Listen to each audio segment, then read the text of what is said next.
Hello everyone, welcome back to my channel. তো তোমাদের সবাইকে আমার চ্যানেলে স্বাগত জানাচ্ছি। তো আমি অভিজিৎ, তোমরা দেখছো ফার্মাসি ইনফরমেশন চ্যানেল। তো তোমাদের আজকের এই ভিডিওতে তোমাদের চয়েস ফিলিং ফার্মাসি কলেজের জন্য চয়েস ফিলিং এর যে লিস্টের কথা বলবো বলেছিলাম, ওটাই তোমাদের আজকের এই ভিডিওতে আলোচনা করবো, ঠিক আছে? তো তোমরা একটা ফার্মাসি যারা West Bengal joint entrance exam দিয়েছো, তোমরা তোমাদের তো রেজাল্টও হাতে পেয়ে গেছো। তোমাদের আজকে থেকে হয়তো কাউন্সিলিং শুরু হচ্ছে, মানে চয়েস ফিলিং যে রেজিস্ট্রেশনের ব্যাপারটা, ঠিক আছে? তো তোমরা চয়েস ফিলিং অবশ্যই করবে, এবং চয়েস ফিলিং খুবই গুরুত্বপূর্ণ একটা স্টেপ, যেখানে তোমরা অনেক ভালো র্যাঙ্ক করেও হয়তো তোমাদের পছন্দের মতো কলেজ নাও পেতে পারো, অথবা অনেক যখন বেশি র্যাঙ্ক হয়ে গেছে তবুও তোমরা ভালো কলেজ পেয়ে যেতে পারো, ঠিক আছে? সেরকম ভাবে তোমাদের চয়েস ফিলিংটা করতে হয়। তো আমি তোমাদের এই ভিডিওতে যে সমস্ত কথাগুলো বলবো অবশ্যই ভালো করে মন দিয়ে শুনবে। আশা করি তোমাদের এখান থেকে তোমরা কিছু না কিছু হলেও হেল্প বেনিফিট পাবে, ঠিক আছে? তো চলো ভিডিওটা শুরু করি প্রথমে, ঠিক আছে? তো চয়েস ফিলিং, এর আগে আমি তোমাদের বলতে চাই যে আমাদের একটা কাউন্সিলিং এর যে প্রসিডিওরটা রয়েছে ওয়েস্ট বেঙ্গলের, মানে ওয়েস্ট বেঙ্গল জয়েন্ট এন্ট্রান্স এক্সামিনেশনে, সেটা তোমাদের একটা বুঝিয়ে দিই। ফার্স্ট হচ্ছে তোমাদের রেজিস্ট্রেশন করতে হয়। রেজিস্ট্রেশনের জন্য একটা মিনিমাল 500 ফিজ লাগে, রেজিস্ট্রেশন ফিজ বলে। তো তোমাদের রেজিস্ট্রেশন করতে হয় তোমাদের র্যাঙ্কের ডিটেলস এবং পার্সোনাল ডিটেলস দিয়ে তোমরা যেভাবে রেজিস্ট্রেশন করো। রেজিস্ট্রেশন করার পরে তোমাদের যে ফিজ যেটা বললাম 500 রুপিস ফিজ পেমেন্ট করতে হয়। পেমেন্ট করার পরে তোমাদের কাছে একটা উইন্ডো ওপেন হয়, যেখানে তোমাদের আমি আমার যে প্রিভিয়াস ভিডিওতে যতগুলো কলেজ দেখলে আমি তোমাদের যে সিট ম্যাট্রিক্সটা আলোচনা করেছিলাম, তো সেই কলেজগুলোর তোমরা সেখানে নাম দেখতে পাবে, ঠিক আছে? এরপরে কি করবে, তোমরা ওই নামগুলোকে তোমরা প্রায়োরিটি ওয়াইজ পরপর সাজাবে। প্রায়োরিটি ওয়াইজ মানে কি, তোমাদের মানে সাপোজ তোমার সব থেকে হাই প্রায়োরিটি যে কলেজটার উপরে, মানে তোমরা যে কলেজটাতে প্রথমেই যেতে চাইছো সেইটাকে 1 নম্বরে রাখবে। তারপর ধীরে ধীরে ধীরে ধীরে 1 2 করে পরপর রাখতে যাবে। আশা করি বুঝতে পেরেছো। তোমরা যে কলেজটাতে যেতে চাইছো, সব থেকে বেশি যাওয়ার ইচ্ছা আছে, সেইটাকে ফার্স্ট রাখবে। তারপরে মানে একটু কম, তারপরে একটু কম, এরকম করে পরপর প্রায়োরিটি ওয়াইজ, মানে ডিসেন্ডিং অর্ডারে তোমাদের সাজাতে হবে। তো সেটা তোমরা সাজিয়ে তারপরে তোমাদের এখানে চয়েস লকিং এর অপশন থাকবে, কিন্তু আমি তোমাদের সাজেস্ট করব চয়েস লক করবে না, ঠিক আছে? যাতে তোমরা কোনো কারণে হলেও যদি তোমরা কিছু ভুলও করে দিয়ে থাকো, তোমরা ওটা এডিট করতে পারো। এরপরে যদি তোমরা চয়েস লক করে দাও, তাহলে তোমরা ওটাকে পরবর্তী আর কখনো এডিট করতে পারবে না, ঠিক আছে? ওটাই তোমাদের থেকে যাবে। তার জন্য বলবো তোমরা চয়েস ফিলিং করবে, চয়েস ফিল করার পরে সেভ করবে, দিয়ে ওটা ওখান থেকে বেরিয়ে আসবে, ঠিক আছে? ওটা তোমাদের কিছু হবে না, সেভ করে বেরোবে। সেভ করে বেরোলে ওটা তোমাদের ওটা সেভই থাকবে সেখানে, ঠিক আছে? তোমাদের লক করতে হবে না। আর যখন লক করার ডেট চলে যাবে, মানে তোমাদের যখন চয়েস লকিং এর ডেট ওভার হয়ে যাবে, তখন তোমাদের ওই চয়েসটা অটোমেটিক লক হয়ে যাবে। তোমাদের ওটা কোনো, তোমাদেরকে নিজেদের থেকে লক করার কোনো দরকার হবে না, ঠিক আছে? তো এটা যে চয়েস ফিলিং এর ব্যাপারটা, আশা করি তোমরা বুঝতে পেরেছো। চয়েস ফিলিং করার পরে অবশ্যই চয়েসটাকে সেভ করবে, দিয়ে তারপর তোমাদের ফার্স্ট রাউন্ড অ্যালটমেন্ট হবে। তারপর যে পরপর প্রসিডিওর গুলো আমি তোমাদের আগেও অনেক ভিডিওতে বলেছি, সেটা অবশ্যই তোমরা জানো, ঠিক আছে? নেক্সট এবারে আমরা যাব চয়েস ফিলিং এর যে ব্যাপারটা রয়েছে চয়েস ফিলিং এ, ঠিক আছে? তো চয়েস ফিলিং এ যাওয়ার আগে আমি তোমাদের একটা কথা বলতে চাই, যেটা তো তোমাদের হচ্ছে যে চয়েস ফিলিং ব্যাপারটা তোমাদের অবশ্যই বুঝতে পারলে। তো আমি যেটা তোমাদের এই ভিডিওতে জানাবো, যে চয়েস ফিলিং এর যে কলেজগুলো আমি তোমাদের সাজিয়ে একটা লিস্ট তোমাদের বলবো, ওটা আলটিমেট লিস্ট নয়, ঠিক আছে? এটা আমি আমার মতো করে তোমাদেরকে বোঝানোর জন্য, তোমাদেরকে জানার জন্য তোমাদের ভিডিওটা বানাচ্ছি। তোমরা এই চয়েসটাই হুবহু যদি তোমরা বসিয়েও দাও, যদি তোমাদের কিছু ভুল অসুবিধা হয়ে থাকে, তো তখন তো আমি তো আর কিছু করতে পারবো না। আমি তোমাদের বোঝানোর জন্য তোমাদের এটা দিচ্ছি। আলটিমেট কোনো র্যাঙ্কের রেফারেন্স নিয়েও তোমাদের এটা বলিনি, ঠিক আছে? আমি তোমাদের এটা একটা রেফারেন্স ধরতে পারো, বাট এটা তোমরা যদি চাও এখান থেকে তোমরা এডিটও করতে পারো তোমাদের মনের মতো করে। তোমরা এখানে কলেজ অ্যাডও করতে পারো, বা এখান থেকে কলেজ রিমুভও করতে পারো, ঠিক আছে? তো আমি তোমাদের চয়েসটা দেখাই প্রথমে, যেটা হচ্ছে তোমাদের চয়েস ফিলিং, যেটা চয়েস ফিলিং এর কথা বললাম। চয়েস ফিলিং এটা তোমাদের government college, Jadavpur university institute of Pharma, Jalpaiguri. তো দেখো, ফার্স্ট যে চয়েস ফিলিং করার যে নিয়ম বা যেটা হচ্ছে কি, আমি তোমাদের প্রথমে বললাম যে প্রায়োরিটি ওয়াইজ এক পর এক এক এক করে সাজাবে, ঠিক আছে?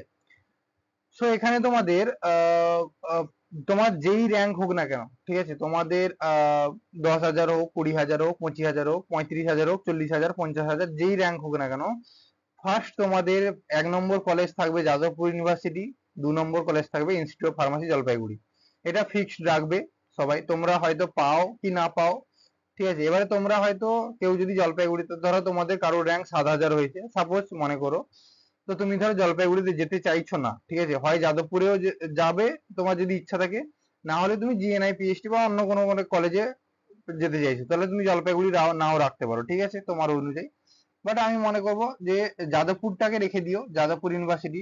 হয়তো তোমরা নাও না পেলেও তোমরা যাদবপুরটাকে নামটাকে রেখে দিও, ঠিক আছে, চয়েস ওয়ানে। জলপাইগুড়ি তোমরা নাও রাখতে পারো, যদি তোমরা গভর্নমেন্ট কলেজে যেতে চাইছো জলপাইগুড়িতে, তো তোমরা ওটা রাখতে পারো, কারণ জলপাইগুড়ির ইনফ্রাস্ট্রাকচার ততটাও ভালো নয়, ঠিক আছে, তার থেকে তোমরা প্রাইভেট কলেজে ভালো ইনফ্রাস্ট্রাকচার পেয়ে যাবে। তো যদি ফিজের জন্য তোমরা যদি জলপাইগুড়িতে যেতে চাইছো, তাহলে জলপাইগুড়িটা অবশ্যই রেখে দিও ওখানে। নেক্সট তোমরা হচ্ছে কি জিএনআই পিএইচডি কে রেখেছি আমি তোমাদের 3 নম্বর চয়েসে। নেক্সট তোমাদের এনএসএইচএম, যেটা কলকাতা ক্যাম্পাস, ঠিক আছে। তারপর তোমাদের doctor B C Roy college of pharmacy, যেটা দুর্গাপুরে অবস্থিত, 5 নম্বরে। 6 নম্বরে বেঙ্গল স্কুল অফ টেকনোলজি।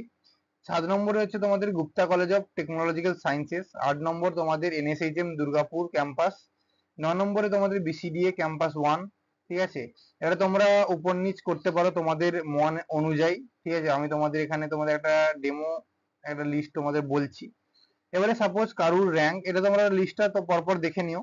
তোমাদের সিআইপিটি আছে, জেআইএস ইউনিভার্সিটি আছে।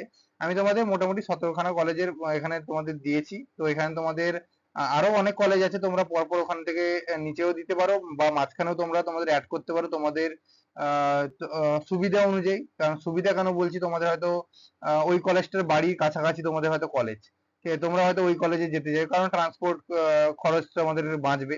তো তার জন্য তোমরা তোমাদের ওই কলেজটাকে সামনের দিকে রাখতে পারো, যাতে তোমরা ওই কলেজটা পেয়ে যেতে পারো আরো মানে অটোমেটিক মানে ইজিলি, তার জন্য। তো এখানে আমি তোমাদের একটা কথা বলি, দেখো তোমরা তোমাদের ধরো সাপোজ কোন একজনের র্যাঙ্ক ধরো 20,000 হয়েছে, ঠিক আছে, পিএমআর র্যাঙ্ক 20,000। তো সাপোজ দেখো এ তো যাদবপুর তো ধরো ও পাবে না, কারণ যাদবপুরে জিএমআর র্যাঙ্ক কনসিডার করা হয়। তো তুমি ধরো জলপাইগুড়ি দাওনি, ঠিক আছে, তুমি শুধু প্রাইভেট কলেজগুলো দিয়েছো।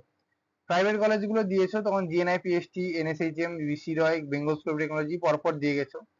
তোমার যদি 20,000 র্যাঙ্কে ফার্স্ট রাউন্ডে এলো, মন দিয়ে ভাববে, ফার্স্ট রাউন্ডে এলো এনএসএইচএম দুর্গাপুর ক্যাম্পাস, ঠিক আছে। তো আমি বলবো তুমি আরেকবার ওটাকে আপগ্রেড করে নাও। আশা করি তুমি হয়তো এনএসএইচএম ও পেয়ে যেতে পারো, ঠিক আছে।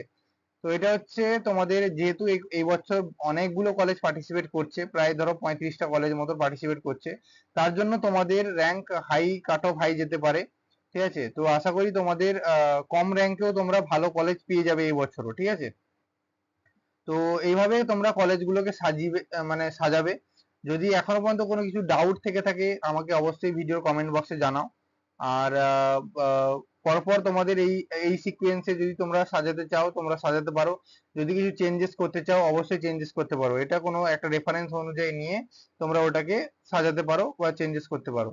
আর একটা কথা, তোমাদের যারা যারা চয়েস ফিলিং করবে বা যারা এই রেজিস্ট্রেশন করবে কাউন্সিলিং এর জন্য, অবশ্যই তোমরা একটা কোনো সাইবার ক্যাফেতে গিয়ে এই জিনিসটা করো। কারণ জিনিসটা হচ্ছে কি, এইটা যদি তোমাদের কিছু ভুল হয়ে গিয়ে থাকে, যদি রেজিস্ট্রেশনের সময় বা কোনো কিছু তোমাদের প্রায় পার্সোনাল ডাটা ইনপুটের সময় যদি কিছু ভুল হয়ে যায়, তাহলে তোমরা ওটা যে কারেকশন করার সুযোগ হয়তো নাও পেতে পারো, ঠিক আছে। তো ওটা তোমাদের এন্টায়ার কলেজেও থেকে যেতে পারে ওই ডিটেলসটা। তো তার জন্য কেয়ারফুলি করবে, যদি নিজে করছো কেয়ারফুলি করবে, অথবা তোমরা কোনো তোমাদের কাছাকাছি সাইবার ক্যাফেতে গিয়ে তোমরা ওটা মানে রেজিস্ট্রেশনের পুরো কাউন্সিলিং এর প্রসেসটা তোমরা করে নিতে পারবে, ঠিক আছে। তো এইটাই ছিল তোমাদের আজকের এই ভিডিওতে বলার, ঠিক আছে। তো আশা করি তোমরা বুঝতে পেরেছো কিভাবে তোমরা চয়েস ফিলিং করবে। আরেকবার তোমাদের শর্টে বলে দিচ্ছি, প্রথমে রেজিস্ট্রেশন করার পরে তোমরা যখন চয়েসের আসবে, তোমরা চয়েস করবে প্রায়োরিটি ওয়াইজ তোমাদের চয়েস যখন হয়ে যাবে, তোমাদের যতই র্যাঙ্ক হোক না কেন, তোমাদের প্রথম ভালো কলেজ থেকেই তোমাদের চয়েস ফিলিং করবে, ঠিক আছে। তোমাদের ধরো র্যাঙ্ক অনেক কম এসছে, সাপোজ মনে করো 80,000 মতো র্যাঙ্ক এসছে, ঠিক আছে। তো যদি তোমাদের 80,000 মতো র্যাঙ্ক আসে, তোমরা প্রথম থেকেই শুরু করবে, আমি যেভাবে বলেছি তোমাদের ওই জিএনআই পিএইচডি এনএসএইচএম, ঠিক আছে, পরপর এরকম ভাবেই শুরু করবে, ঠিক আছে। তারপর তোমাদের যে কলেজটা পাচ্ছ সেখান থেকে যদি তুমি চাও, তোমার যদি মনে হয় যে না এর থেকেও ভালো কলেজ তুমি পেতে পারো, তাহলে তুমি আপগ্রেড করবে সেকেন্ড রাউন্ডের জন্য। তো সেখান থেকে তোমরা আপগ্রেড করে তোমরা নতুন কলেজ পেতে পারবে, অথবা যদি না পাও তাহলে তুমি আবার পুরোনো কলেজে পেয়ে যাবে। এটা আমি তোমাদের কাউন্সিলিং যে কিভাবে কাউন্সিলিং প্রসিডিউরটা হয় আমি তোমাদের আগের ভিডিওগুলোতে বলেছি, ওখান থেকে তোমরা দেখে নিতে পারবে, অথবা দেখেও নিয়েছো আশা করি। তো এটাই ছিল তোমাদের চয়েস ফিং রিলেটেড বলার। আশা করি কোনো ডাউট হয়তো থাকবে না এরপরেও তোমাদের। ঠিক আছে, তো সবাইকে অল দ্য বেস্ট তোমাদের কাউন্সিলিং এর জন্য। আর যদি তবুও যদি কিছু ডাউট থেকে থাকে অবশ্যই কমেন্ট বক্সে জানিও। আচ্ছা ঠিক আছে, দেখা হচ্ছে পরের ভিডিওতে, ততক্ষণ টাটা।